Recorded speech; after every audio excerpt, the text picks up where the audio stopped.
Private Amanda School and check in at the front desk. They give me a bright orange visitor sticker and send me on my way. Happy music. I feel pretty haggard after not brushing my teeth or showering, but hopefully no one will notice. You don't smell cheap Axe body spray, do you? Looking at you, Robert. That and whiskey.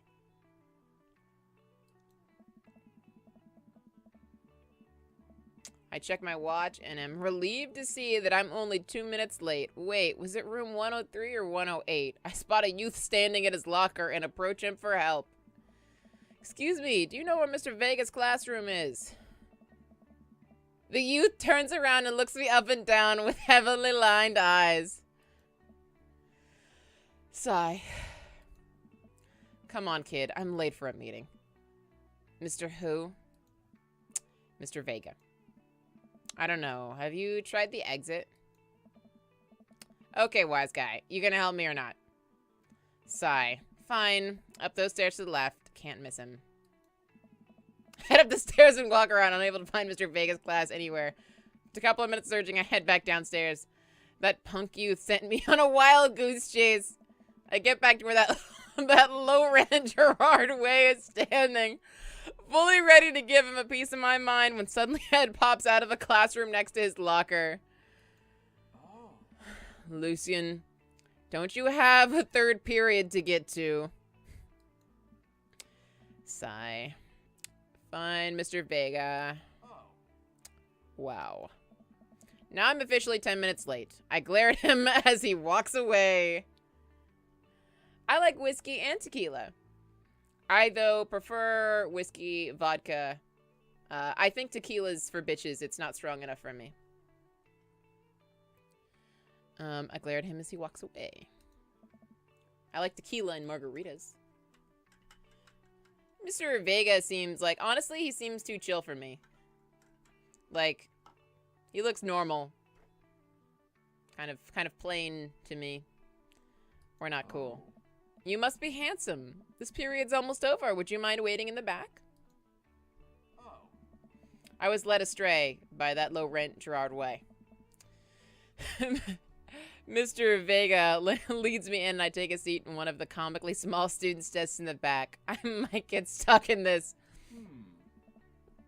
It's so funny when you go to like a kid's classroom now, being older, and like try to sit in any of the little desks and you're like, oh my god, why is it so tiny? And you're like, oh, I guess they're smaller. Oh man. I don't know. Just for me, he's not my type. He's definitely not my type. Hugo, I mean, there's nothing wrong with him, but he just is definitely not my thing. All right. Where were we? Now who can tell me about the unreliability of the narrator and J.D. Salinger's Catcher in the Rye? Yes, Colin.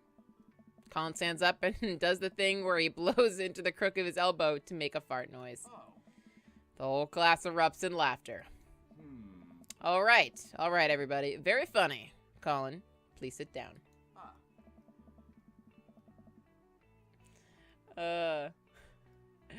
It's so funny. I know it's because they're small, but it's so weird because, you know, like if you haven't been there for a long time, you're like, I remember. Especially if you go to an old classroom like that you went to. You're like, I remember these chairs fitting. And you realize that you're just bigger. Remember I saw a bike that I went into my dad's like old storage unit and saw a bike that I used to own. And like looking at it as an adult, I remember how big the bike was to me when I was little. Like I have a very clear memory of that. And then I saw it and I was just sitting there and I was like, it felt like someone had shrunk the bike. Like in my mind, the bike had continued to scale up with me. And it was so strange to see it, and just realize that I'd gotten bigger and the bike stayed the same. Now Holden Claufield is an unreliable narrator in the sense that the bell for the end of period rings. All of the students immediately get up and make a break for the door. Whoa. Remember to do the reading and answer the response questions on page 194 in your textbook. Nobody's listening. Or not, I guess. Mr. Vega turns to me and sighs. Middle schoolers, right? Don't you teach high schoolers? Both You know, budget cuts. Right. Thanks so much for coming in. No problem, Mr. Vega. Oh. Please call me Hugo. I don't normally do these impromptu parent-teacher meetings, but as I'm sure you know, Amanda's a very bright student. I'm concerned about her recent behavior. What's going on? Yeah, he does. I don't know. Amanda's never been the most engaged student, but I know she cares. Recently, though, she's been falling behind. She's not completing assignments and has been doing rather poorly on tests. I'd normally chalk it up to senioritis, but this is strange. I thought Amanda always shared everything with me. Hasn't even crossed my mind that something might be wrong. I just wanted to ask, is everything okay at home? Well, we only recently fucked Robert, so it's definitely not our tendency for cheap sex. We just moved. We just moved recently. It was only the other side of town, and Amanda was more excited about it than I was. Oh.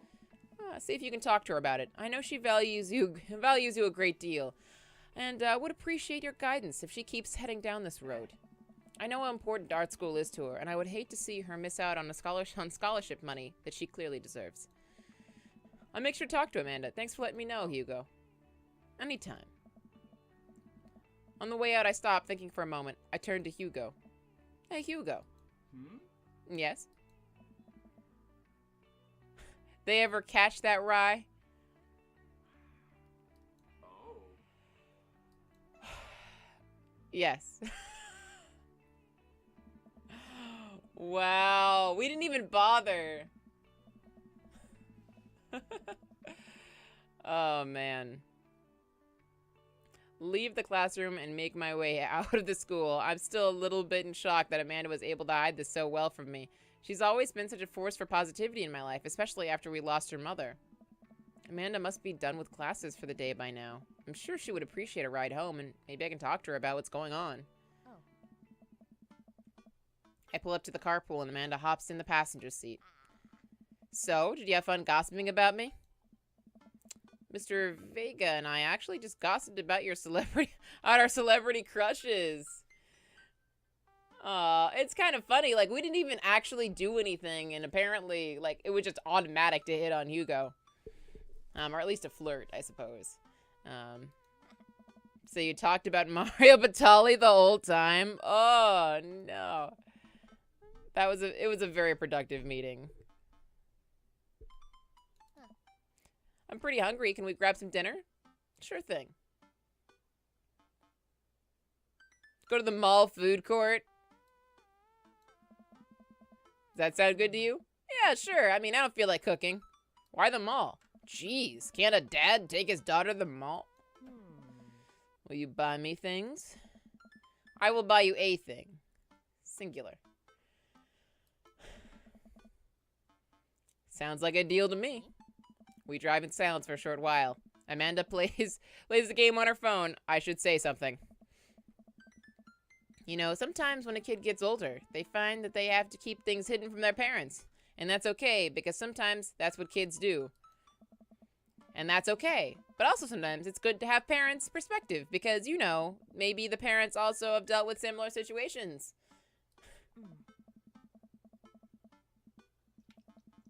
Yeah, he has green eyes. We wanted to make him look as much like Handsome Jack as we could manage. That's why our daddy. They don't have heterochromia as an option. Because, geneticism. And maybe they're a little cooler than you give them credit for. Anyway, what I'm trying to say is that it's good to share. Love you. Have you been reading my tweets? Because it was just that one time. You have a Twitter? I have a Twitter. What? Never mind. Look, sweetie, Mr. Vega said you haven't been participating in class and that you're not turning things in. Oh, I'm fine, Pops. Senioritis and all that.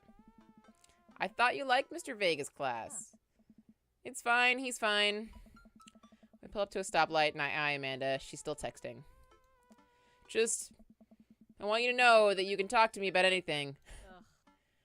I can tell that whatever it is, she doesn't want me knowing about it. That's frustrating. I heard MR is going to that fancy art school in California. That's exciting. Yep. Are you bummed that you guys aren't going to the same school? Why would you rub it in like that? That's awful. Like, oh, are you bummed you guys, like, you didn't get in, but she did because you were slacking off and reasons? Because you had a risque portfolio? Yep. Amanda keeps texting. She stifles a laugh. What's so funny? I don't think you get it. Okay.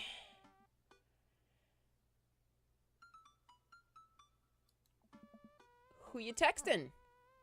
Noah. Who's Noah? My friend. Does he go to your school? Yep. Do you like Noah? Hey. What? No. No, Dad! I can't believe you would... Dad. I mean, jeez. Why would you... gross. Sorry, just asking. Oh, Mr. Bolo. Sorry. Yeah, Dad, he's just my friend. Guys and girls can be friends. He's my friend. Okay. Jeez. This is going well.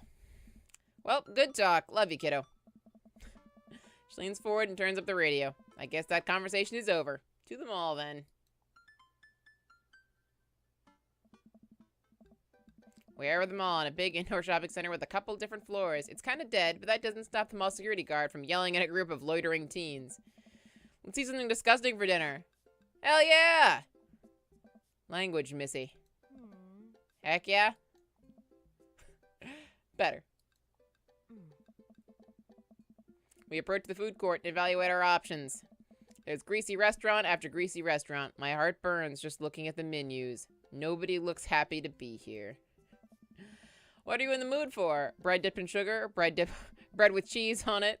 Or do you just want me to inject some fat directly into your bloodstream? I extend my hand to her. Would you do me the honor of sharing some nachos? She takes my hand with a grin. It would make me the happiest, cheesiest girl alive. We order a giant pile of chips and unnaturally orange cheese from a very unenthusiastic and possibly stoned teenager. We take a seat at a rickety table and dig in. What? These are bad. These are very bad.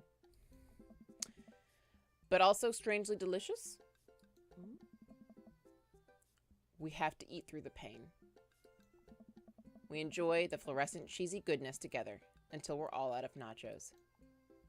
So, something's been bothering me for a while. Can you explain memes to me? Sigh. Which meme? All memes. Amanda sighs deeply and places her head in her hands. Dad, it's complicated. See, memes are inside jokes shared by a bunch of people that get less funny the more people do it. So the problem is that by the time a meme gets to you, Dad, all of us youths have already done the joke to death. And what's worse than that is that movies and TV and video games will try to jump in on the meme train, but just based on how long it takes to make it to them, the meme will be long dead by the time it comes out. So it just dates it and it isn't funny. Oh shit, what up? Dad, please. Anyway, changing the subject. Where to now? Want to go to that goth store? What? You know, the one that's all black and tries to establish itself as anti-establishment despite being an exact representation of the establishment. I don't know what store you're talking about. You know, the one where you can buy chain wallets and basically... and it's basically an assault on what people fought so hard against in the punk and hardcore movements in the 70s and 80s. Dude, you gotta be more specific. The one you threw up in that one time. Oh, that one. Amanda runs into the store with me, trailing behind her. She makes a beeline for the back. There it is. You can still see the outline, kinda. I'm so proud. Speech. Amanda. Speech, speech, speech. All right, I'll do it if you stop chanting. Amanda stops immediately. I clear my throat. Thank you all for joining us here today to commemorate an historic moment that will forever shape history. On a day very much like today, some 5 years ago, our very own Amanda and Jack had too much blue raspberry slushy on an outing to the mall. After begging her father to take her to Dead, Goth and Beyond to buy rainbow suspenders, she proceeded to throw up all over a display of My Chemical Romance merchandise. Her loving father then had to pay for said merchandise, which is to this day remains among our possessions. Thank you. Amanda's moved. She begins clapping. Slow at first, then faster and more vigorously. Several other patrons turn their heads. One of them also starts clapping. I bow my head. Oh hey, chain wallets. While Amanda busies herself looking at band t-shirts, I try to find something of interest to myself. Not much for a dad to look at in Dead, Goth and Beyond. I love the name. Peruse the band t-shirts. Look at ironic mugs. Check the clearance bin for hot deals. I'm like, what does a person do at Dead, Goth and Beyond but look at the clearance bin for hot deals? There's a big cardboard box of marked out items. I'm pretty sure $4 for purple eyeliner is a good deal, I think. I wonder if I would look good in purple eyeliner. Hell yes, I would. Bet your ass. Look great in purple eyeliner. I have looked great in purple eyeliner. Look, this is very important to me. I overhear a stifled argument over at the cash register. An older gentleman is carrying a garment and showing it to a bored-looking cashier with pink hair. Cashier, I can see that. Don't know what to tell you, dude. I just work here. I love him so much. Oh, I love him. He's so hot. Listen, when I bought this online, the website said this blouse was Victorian inspired. However, when I received it, it clearly held the trademark of Edwardian dressage.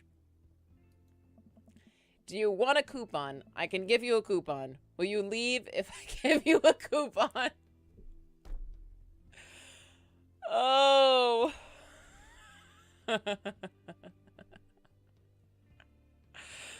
Oh. Is there a manager present? People have to know what they're buying.